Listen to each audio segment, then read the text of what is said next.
Annemiz anlatıyor. Bunlar basit şeyler değil bacılarım. Diyor ki Hazreti Ayşe, Allah'ın Resulü Hazreti Muhammed Aleyhisselam hiç kimseye ayağa kalkmazdı. Ama bir kişi hariç, kim? Fatıma. Fatıma ne zaman Allah'ın Resulü'nün odasına, evine girse, Efendimiz derhal ayağa kalkardı.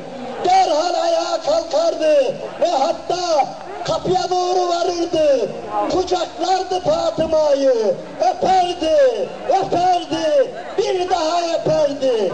Bacılarım, dikkat edin, bayramdan bayrama gördüğü kızı değil, gelin edip de yıllarca görmediği kızı değil bu öptü.